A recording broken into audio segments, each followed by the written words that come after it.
economics. All right, so we're talking about economics today, and to start off, right, basic economics, we have to dissect it. And what's the tiniest,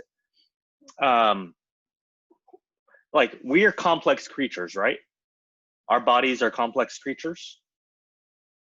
What's the tiniest part of our body? If we were to break our bodies down to these tiny bits.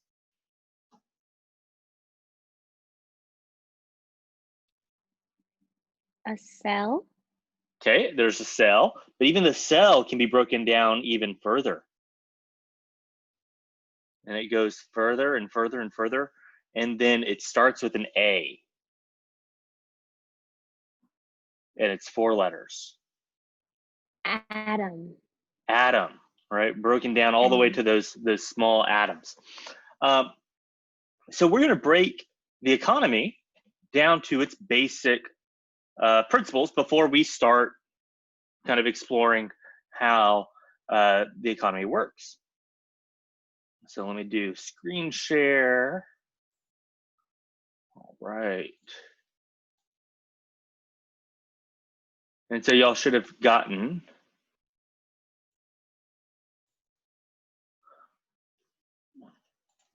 these 3 assignments should have dropped today, right? And so we're going to take a look at the factors of production. So this is our very, very basic economy, factors of production.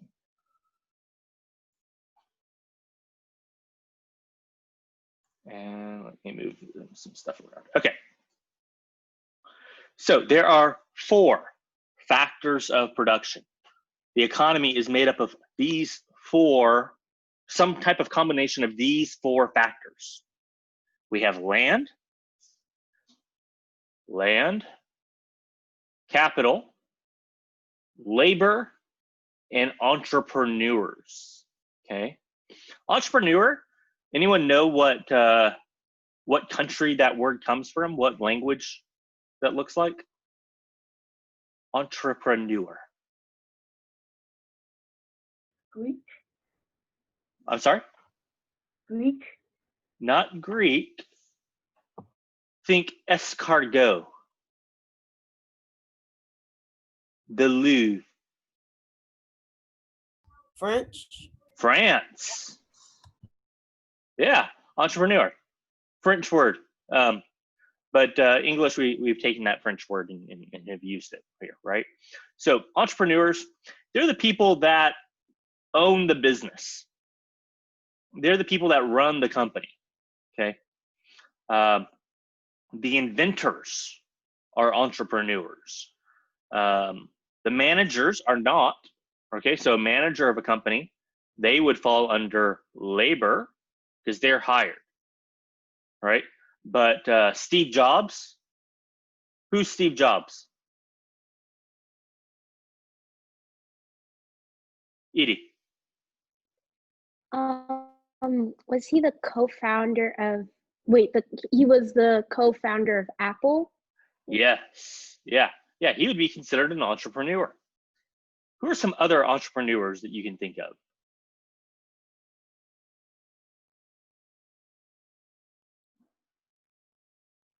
Edie? Bill Gates. Bill Gates would definitely be an entrepreneur. Who else?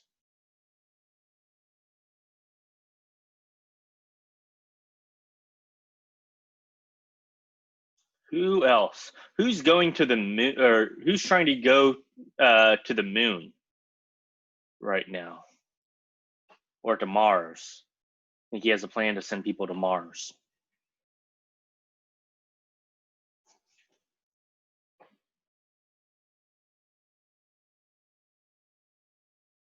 Mars and the moon are in, where are they? Space. They are in space. And what letter am I making here? Oh, SpaceX. SpaceX. Who owns SpaceX?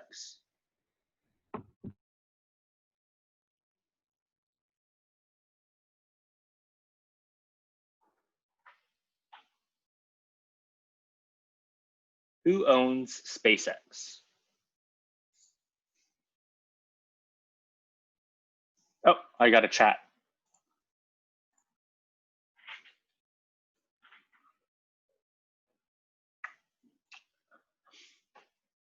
Possibly, Sydney.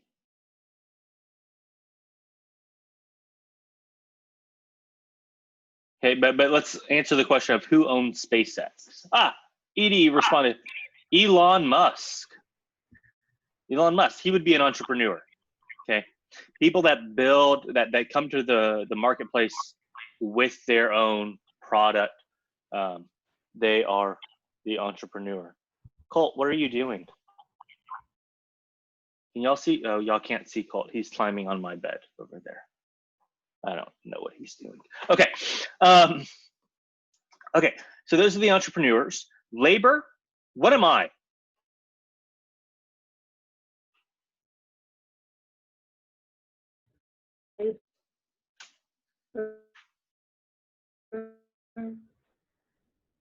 Bella, I think you're breaking in and out.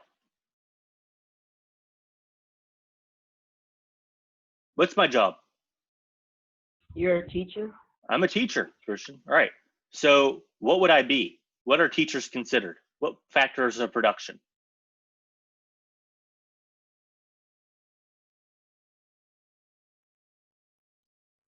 Labor. Labor. Yeah, Bella answered via chat. Edie answered via voice. Labor, I'd be labor. What about Mr. Wagner?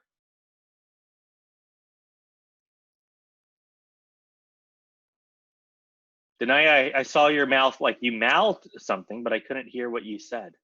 No? Okay. What's Wagner?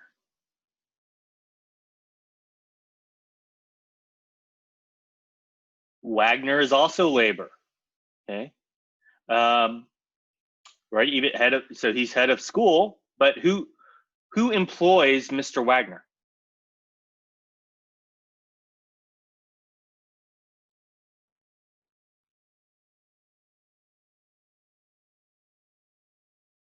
Y'all know Miss Rosemary? Okay, it's the school board. The school board employs Mr. Wagner, right? So they're all labor. Okay, Mr. Wagner is, Miss Turner is, I am. We're all labor here. Okay, capital. These are the things that we use to produce our product. All right. As it says here, tools, equipment, or factories. So when we get back to in-person school, the building would be considered capital because it is essentially our education factory, right? If we want to look at it that way, okay? We're currently all on some form of electronic to use Zoom, right? What would that be considered?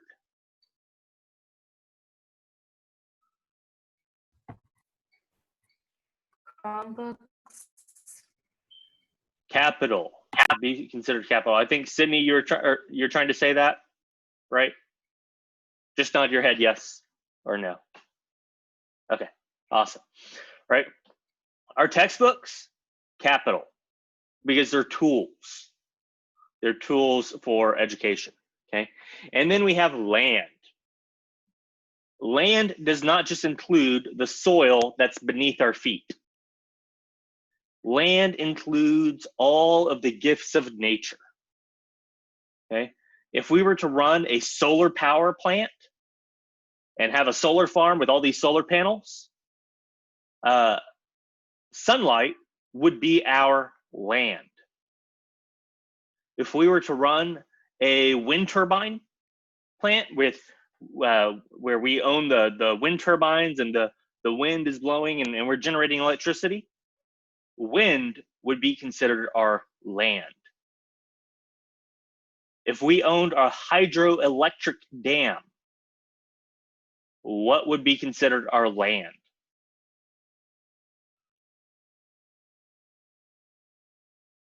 Electricity. Well, that's our product. That's what we're producing. But what land are we using to produce that product? Would it be the water? It would be the water. It would be, okay?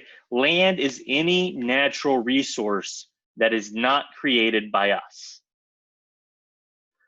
So when we drill for energy and oil comes out of the ground, that oil is what?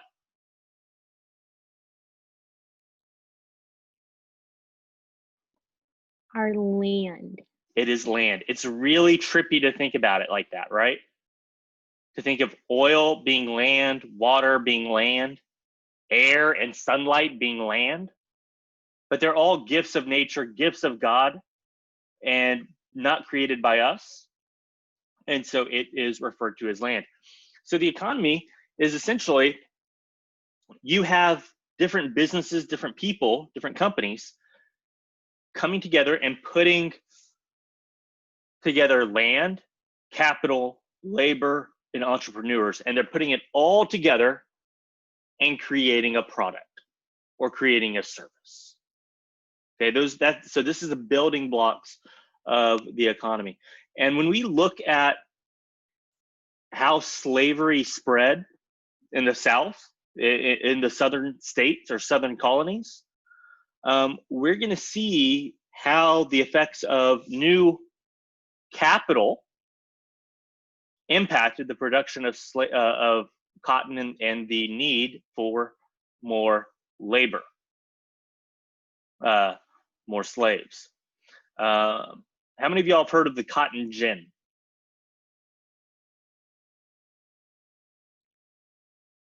No. Okay, a couple hands.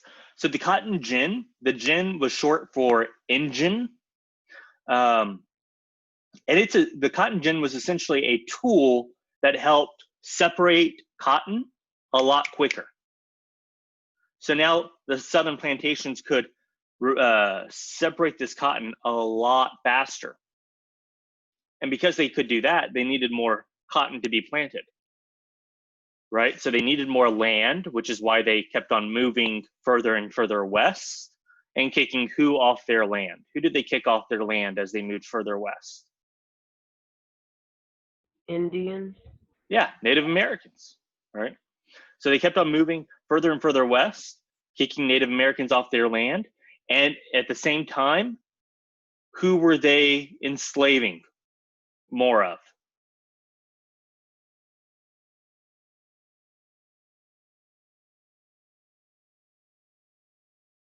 Who was being enslaved during this time? African Americans. African American. Yeah. And so there was an increased demand for that labor, and so they kept on enslaving more and more. And so you had that expansion of slavery, all because of, one, the love of money, because cotton was a really, really profitable crop. But you can see how it used these factors of production to expand their production. Okay. All right. Oh, I didn't realize I could click on it and make it full screen. Well, that's nifty for later on. Okay. So that's our factors of production. Now we're going to take a look at supply and demand.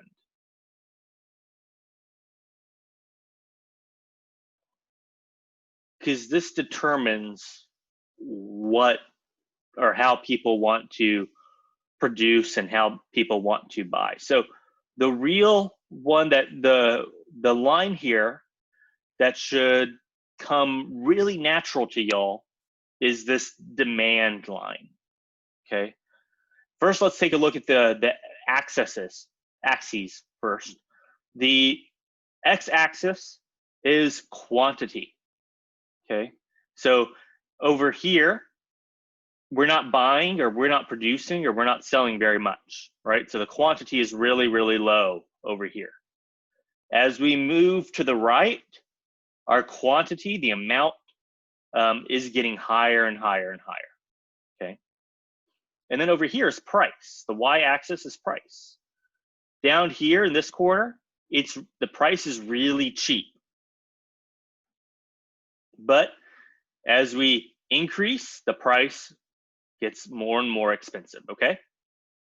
Makes sense so far? Nods? Okay, price is on the Y, quantity is on the X. So let's take a look at the orange line first, demand. If something is really expensive, are a lot of people going to want to buy it?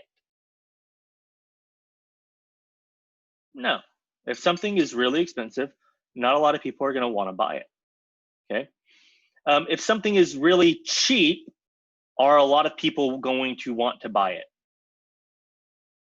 If the same product is really cheap, will more people want it? Yeah, yeah. And so that's why we have this demand curve is downward sloping. So as the price is high, the quantity that people are going to want is really low. Okay. But as the price drops, the quantity that people want gets really high. Make sense? Okay. So demand is really, it's really intuitive for us to understand, because think of a Snickers bar. How many of y'all like Snickers?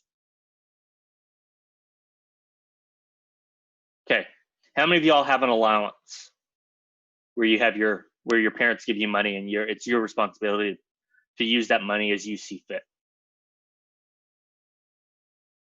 Okay, well, let's assume, see some hands. Let's assume y'all get 20 bucks a week. Okay, 20 bucks a week. If the price of a Snickers bar was $5, how many of y'all would purchase a Snickers bar?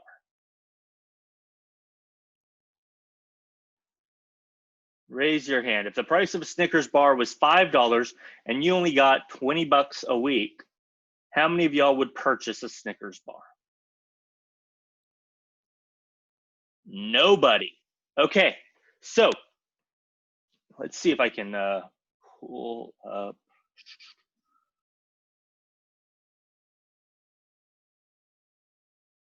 Do I have paint on here?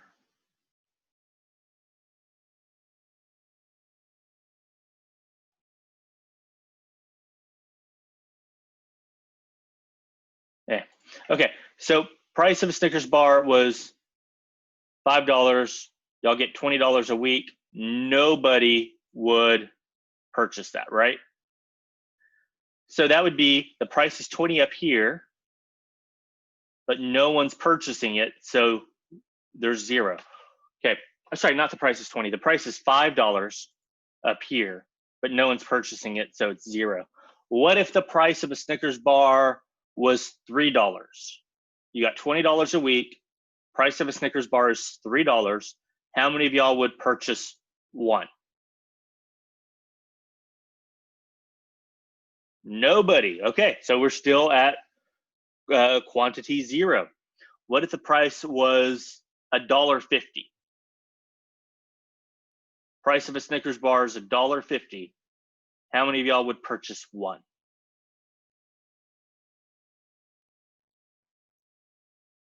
Okay, we got one. Bella would purchase one at $1.50. Okay, so now at $1.50, let's say this is $1.50 over here. Okay, we have one. We have one. Man, I really wish I had a, ooh, I think I know what I can do. Sorry, bear with me. I just got an idea.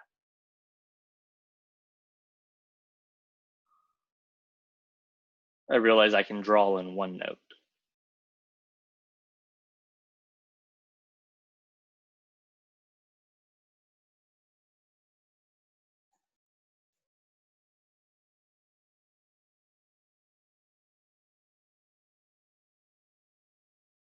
Okay, let's go here. And new page.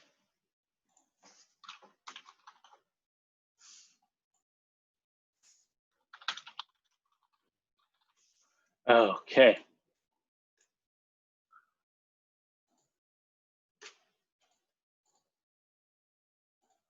All right. So here's my X and Y. What's on my X?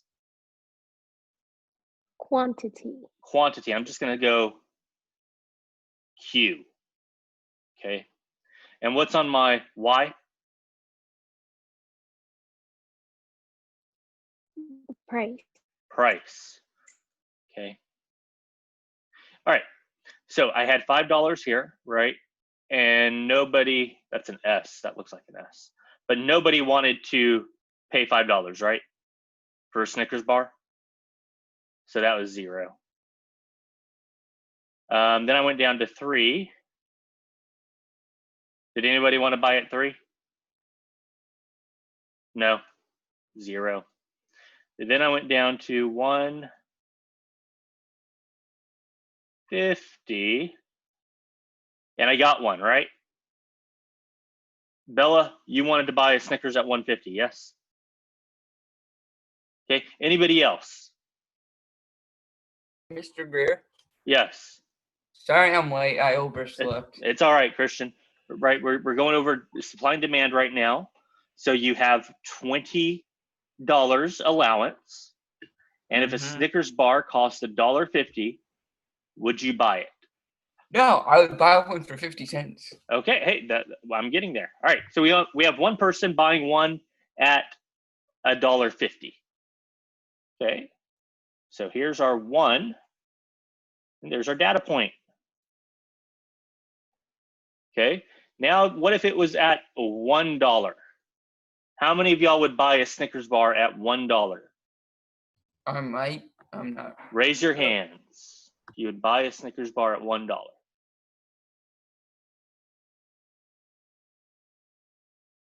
Okay, we got 1, 2. So Christian, Harmony. Who else? Well, $1 really. Who else? Bella, would you buy one at $1? It doesn't matter how big. It's a normal size Snickers bar. Okay, Denaya. So that's 4. 4, yeah. Okay, so we have 4 people buying one at $1.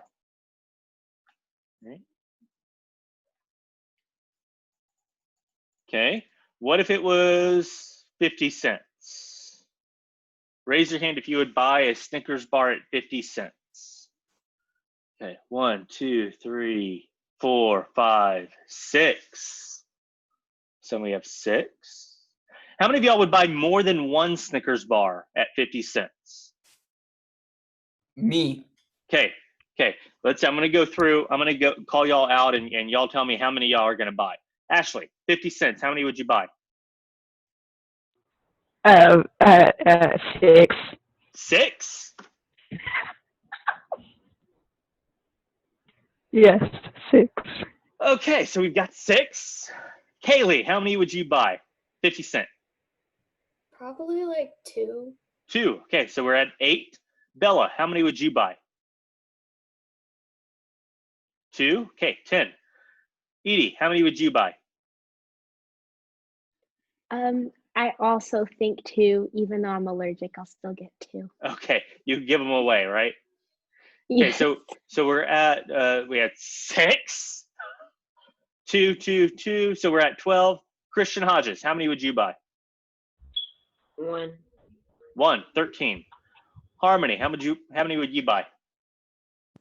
2. 2, 15. Christian Robbins, how many would you buy?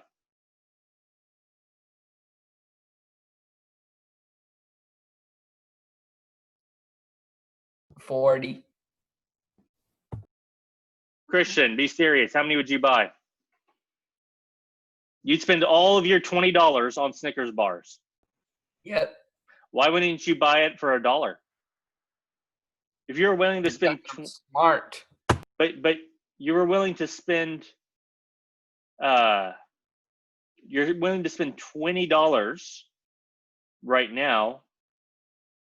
You could have just spent $1. So seriously, how many would you buy? Probably around 4 or 5. Okay, we'll go 4. I was at 15, that's 19. Texas, how many would you buy?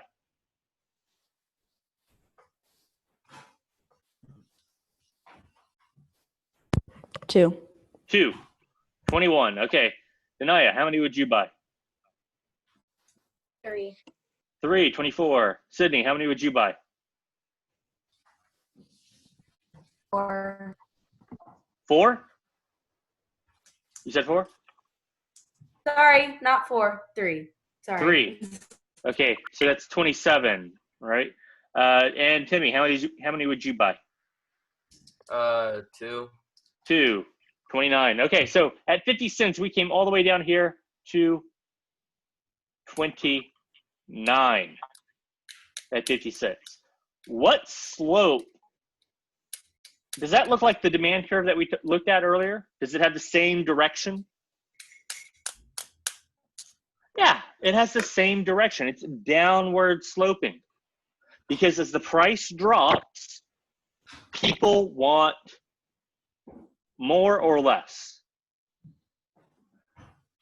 More. More. Yeah. So this is demand, okay? Now, let's look at supply, because now supply works a little differently. And it can be difficult for people to understand. Even my seniors, sometimes they have trouble understanding supply because it doesn't work as intuitively. Okay, take off your consumer hat and let's put on our producer hat. So we're now producing things. So if you're producing something and you're going to get paid really little for it, are you going to produce a lot of it? Is it going to be worth your time? No. Okay, even though this price down here, a lot of people may want to buy it at that price, it's not worth your time to produce it if they're only going to pay that price. But as the price increases, does it become more and more worth your time to produce more and more of it? Okay, so let's say we are producing Snickers bars now. We're producing Snickers bars. Okay. At 50 cents, how many of y'all, if y'all got paid 50 cents per Snickers bar, and it cost you 75 cents to make one Snickers bar, how many of y'all would produce a Snickers bar and sell it for 50 cents if it cost you 75 cents to make?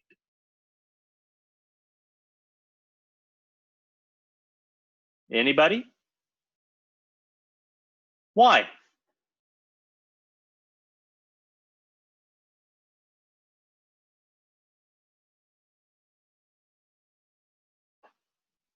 It's like very little money being made off of something that like the producer worked hard to actually get for you.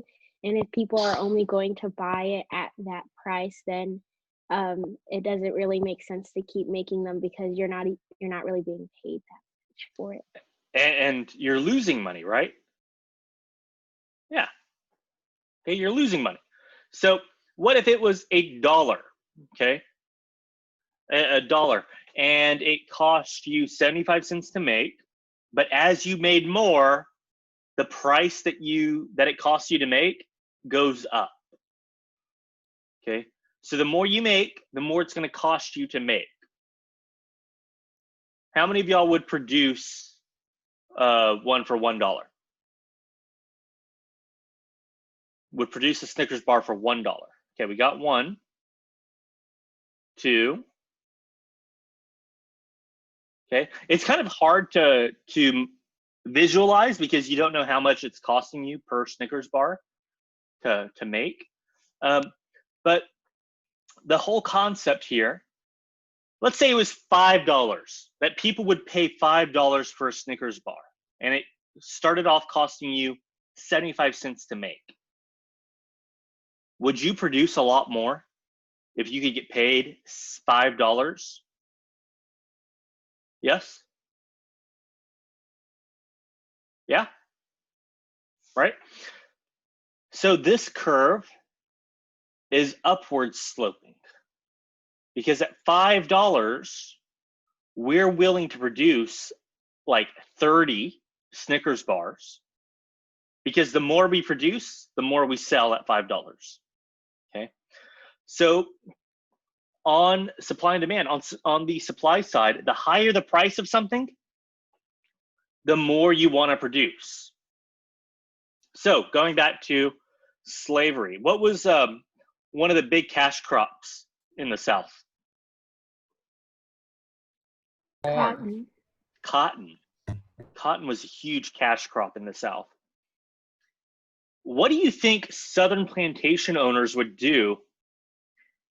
Cotton was a crop, first let me set this up. Cotton was a crop that was sold around the world. It was sold in England, sold in the North, sold everywhere, right? If the price of cotton increased in England, do you think that Southern plantation owners would want to produce more or less of the cotton if the price in England increased?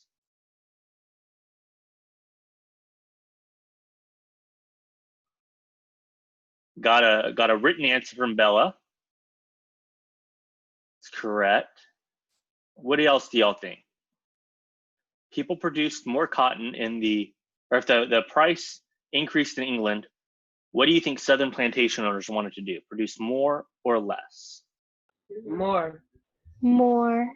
Because if they produce more, can they make more profit? Yes.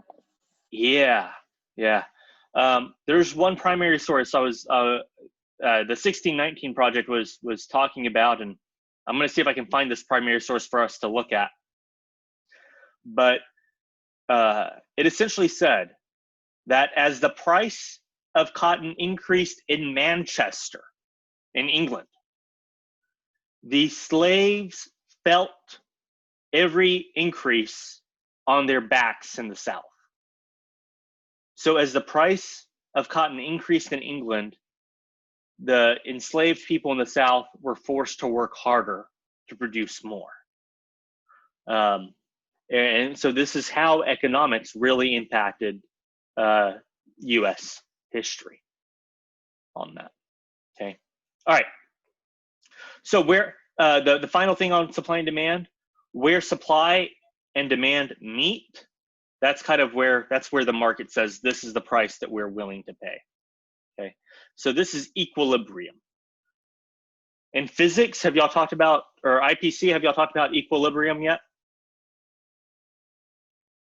No? Okay, if I hold this bottle cap, it's a Topo Chico bottle cap.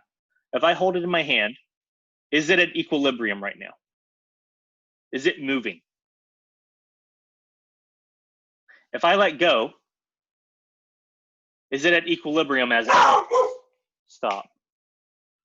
If I let go, is it at equilibrium as it falls? No. But as soon as it's landed on the floor, here, landed on the floor or landed on the bottle, it's now at equilibrium, right? Yeah. Okay.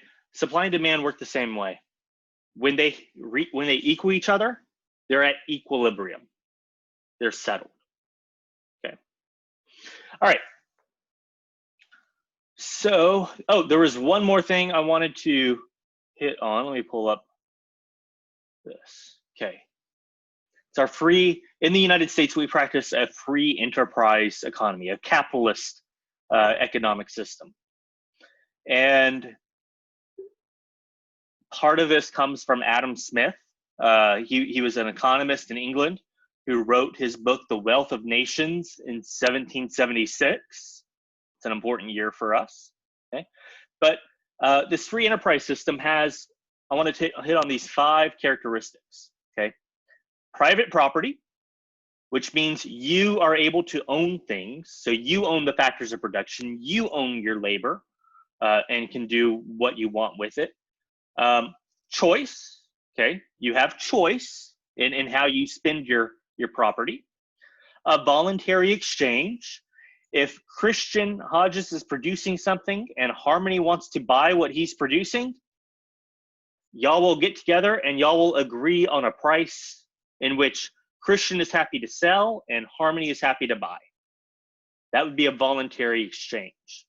Okay, Harmony's not going to force Christian to sell, and Christian's not going to force Harmony to buy. It's going to be voluntary. Okay, competition, that's really important, because if Christian Hodges is doing something really well and producing this product and making a lot of money off of it, if he's the only one producing it, he's going to increase the price, right? Right, Christian? Yes. Yeah. But then Bella sees what Christian's doing and says, hey, I can do that too. And so she starts producing it as well. Now, if two people are producing it, Bella, how are you going to take money or business away from Christian? What are you going to do?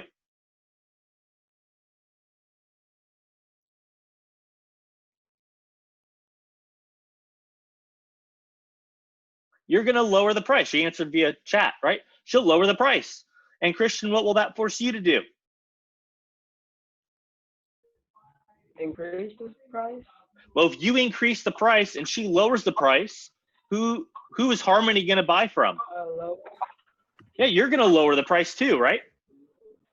And so this competition keeps the prices going lower and lower, and Harmony wins in this. And everybody else who's buying the product wins. So we like competition, okay? And then economic incentives. We also want to award you for taking the initiative and being the entrepreneur. And so we're going to provide you with profit. We're going to have a system which you can get profit. That's your economic incentive for doing things, okay? All right. So to close out, there is a little self-check quiz that I want y'all to do at some point today, okay?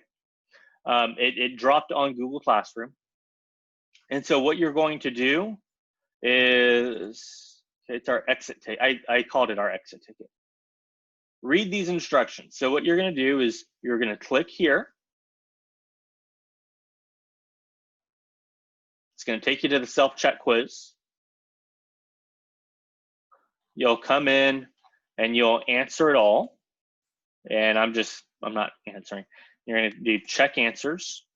Since I didn't answer anything, I got 0 correct. Y'all will do better than I just did. Okay. So got 0 to correct. And now what I want you to do is come up here to the dots, the 3 dots, click print, and change this destination to save as PDF. Okay, these are all in the instructions that I've written out. Okay, and you'll do save as PDF. You'll click save. You will save that to your Google Drive. And then when you come back to the assignment, you'll attach that PDF on this assignment. Cool? All right. And again, the instructions for that are right here. So at some point today, go ahead and take care of that. Cool? Awesome. All right, guys, I will see y'all on Thursday. Enjoy this rainy weather. Not me. Okay, Christian, well, you'll just have to watch the video. Cool? Wait, is it the one on Gettysburg? No, not Gettysburg.